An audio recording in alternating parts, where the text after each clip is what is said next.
Doctora Scarlett Kirillov, compañeros doctorantes de la Universidad Pedagógica Experimental, les saludamos Liliana Camacho, Lucy Hernández, Sara Raquel Oñate, Nubia Elena Parada y José Mario Rodríguez, presentando ante ustedes en la unidad curricular Generación de Teorías un cuadro comparativo relacionado con el análisis paradigma positivista en la investigación cuantitativa para comprender mejor sus fundamentos en síntesis. Veamos.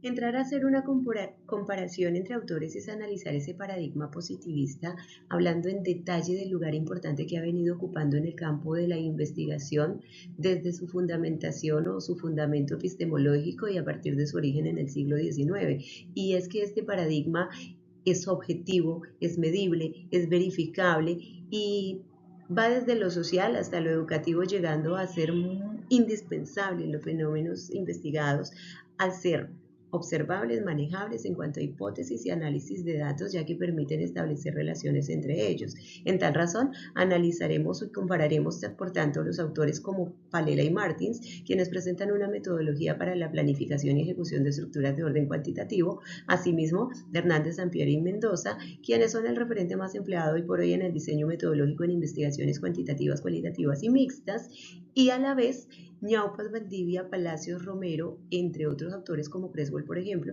quienes enfocan su perspectiva en la investigación universitaria a nivel Latinoamérica. Veamos.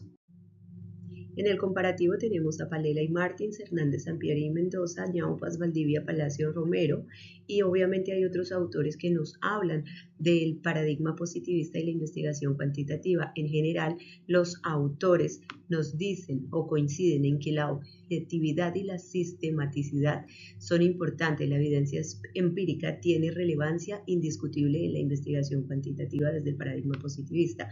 Ahora bien, algunos criterios como la pertinencia, por ejemplo, los autores coinciden y priorizan en que la coherencia de cada uno de los componentes metodológicos y la relación entre estos para garantizar la validez de la investigación es absolutamente necesaria.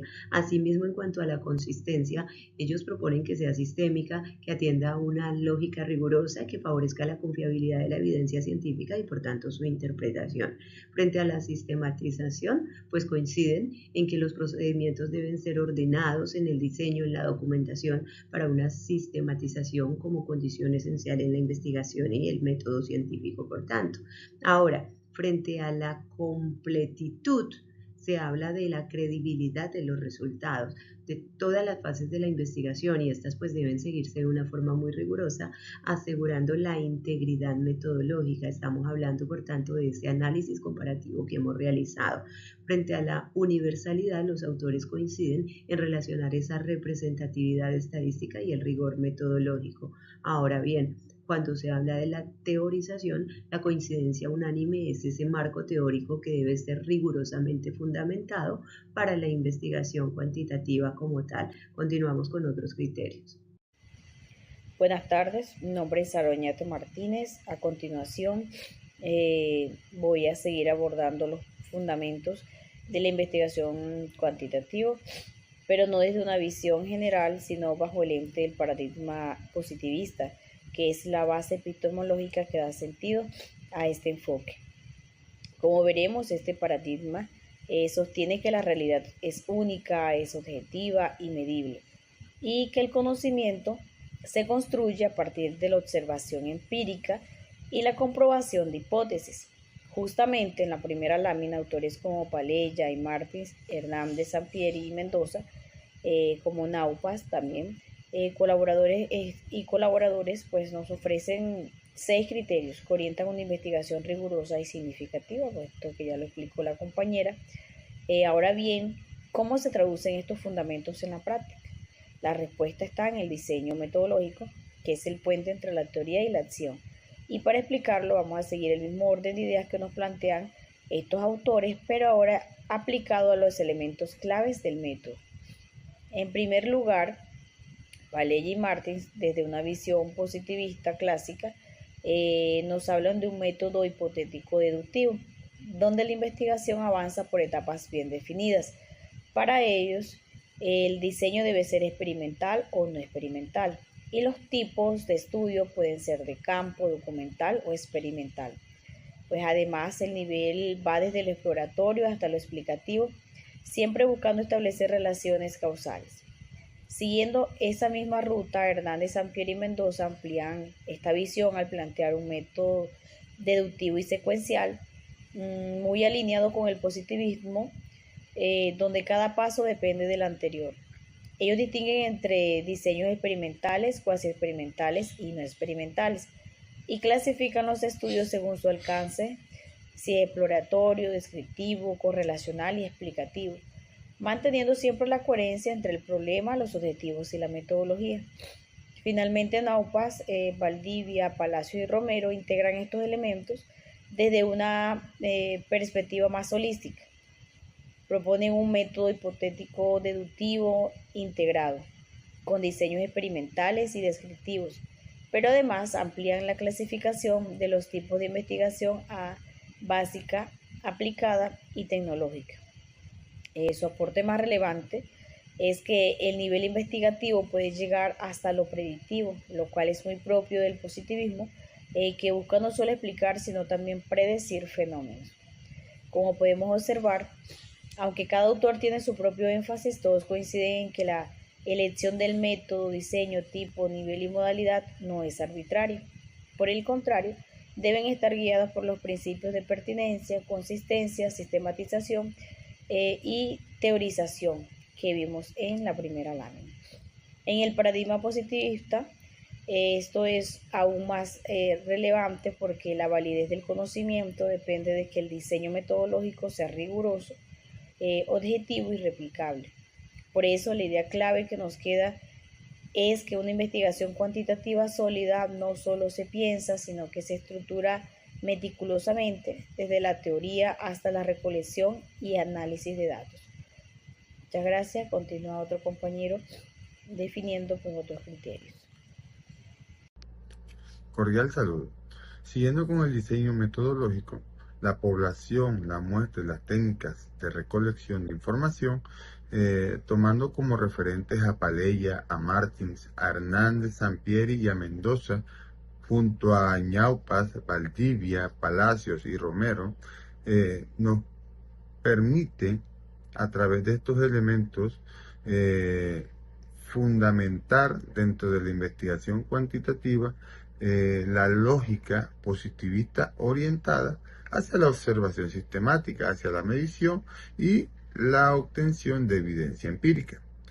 Como primer lugar, trabajaremos con la población, que constituye el universo sobre el cual se pretende producir conocimiento. Para Paley y Martin, que corresponde al conjunto de unidades de estudio. Este es su concepto para población.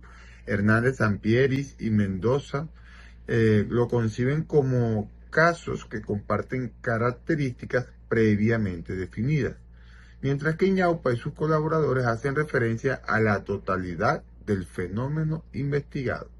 En segundo lugar, encontramos a la muestra, que permite estudiar una parte de esa población, donde Paleya y Martin destacan su característica representativa, su carácter representativo, o sea, la forma como marca dentro de esa población esa minoría que es seleccionada y sacada hacia adelante para representar esa gran población.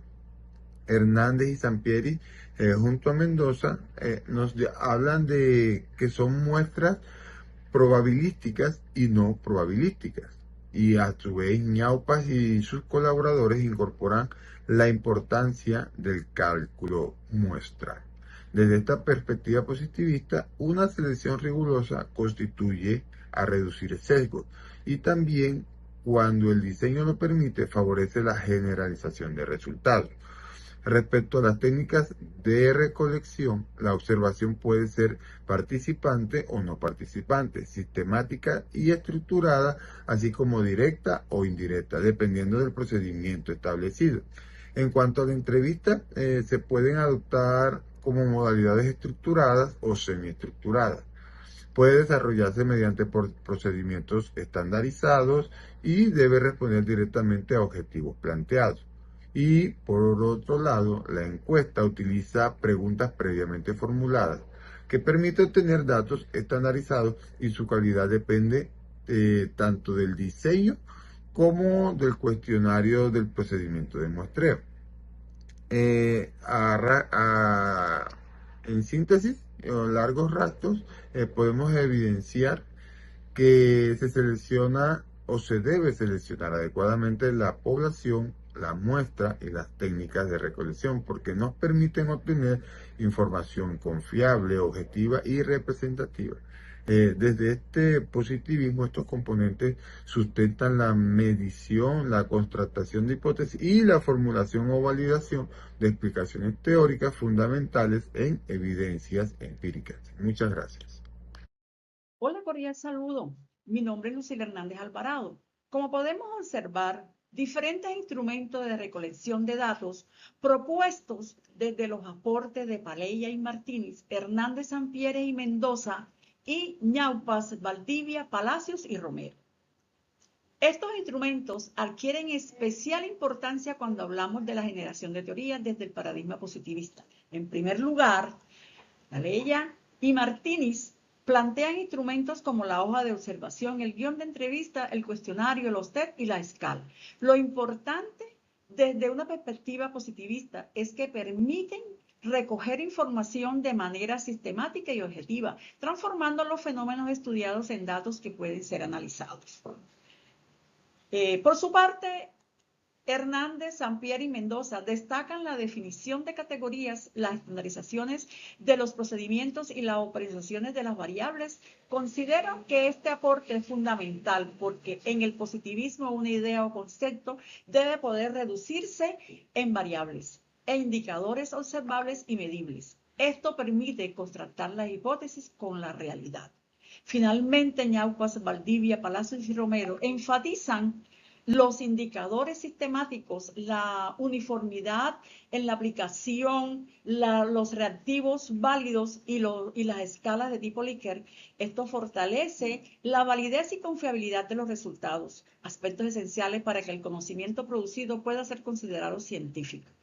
En conclusión, los tres aportes coinciden en algo fundamental: la generación de conocimiento científico requiere datos de calidad desde el paradigma positivista. La teoría no se construye solamente a partir de opiniones, sino mediante la observación, medición y análisis de contrastación de la realidad. Por eso considero que elegir correctamente el instrumento no es un paso meramente técnico, es una decisión que influye directamente en la calidad y validez de la teoría que podemos generar. Dentro del paradigma positivista, los instrumentos es el puente entre la realidad observable y la construcción o validación del conocimiento científico, porque permite convertir los fenómenos en datos medibles, comparables y verificables. Muchísimas gracias. Cordial saludo, mi nombre es Liliana Camacho. En esta última parte de la comparación en cuanto al paradigma positivista, vamos a hablar de la calidad educativa de la investigación. Iniciamos con la validez. Para Paella y Martis, la validez debe pasar por un juicio de expertos que mida la validez del instrumento que se va a aplicar, si realmente está midiendo lo que se desea. Hernández y Sampieri amplían la validez con la validez del constructo, el criterio y el contenido. Mientras que para Ñaupas y sus colaboradores, la validez debe estar sustentada en las evidencias teóricas y empíricas.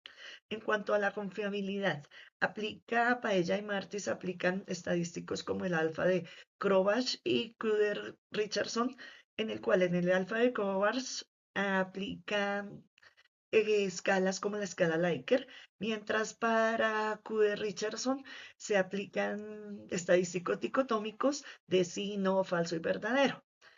En cuanto a la confiabilidad para Hernández, Sampieri y Mendoza, le amplía o le dan consistencia y estabilidad. Para Ñaupas, Valdivia y Palacios, utiliza diferentes instrumentos para la validez y pues con diferentes coeficientes. En cuanto al modelo, en el caso de Paella y Martí relaciona la teoría y las variables. Deben ir obviamente de la mano. Para Hernández y Sampieri nos presenta ya o lo organiza en un modelo conceptual. Para Ñaupas y sus colaboradores nos muestra un modelo científico más integral que articula la teoría, el método y la evidencia. En cuanto a los soportes y fortalezas, van muy de la mano. Hay una organización práctica y una claridad metodológica en cuanto a las rutas de la investigación. Para Hernández y Sampieri hay ya un rigor metodológico y científico, una profundidad científica donde se articula el problema, el diseño y el análisis de los datos. Para Ñaupas y Valdivia hay una visión más integral del proceso, ya hay una fundamentación epistemológica, metodológica y técnica. Como equipo concluimos que estas tres propuestas no son excluyentes, sino que son complementarias. Los tres coinciden con los principios claves de la investigación cuantitativa, como son la objetividad, la sistematicidad y la verificabilidad. Los tres resaltan coherencia entre el problema, los objetivos, el método, el diseño, la población y el análisis de los datos. La mayor fortaleza en la investigación cuantitativa no está solo en las técnicas, sino que integra la coherencia de la teoría, el método y la evidencia empírica. El paradigma positivista nos demuestra que la ciencia no encuentra su fuerza en las afirmaciones, sino en la evidencia, porque solo aquello que puede observarse, medirse, verificarse y reproducirse, tiene el valor de convertirse en el conocimiento científico capaz de explicar y transformar la realidad. Gracias.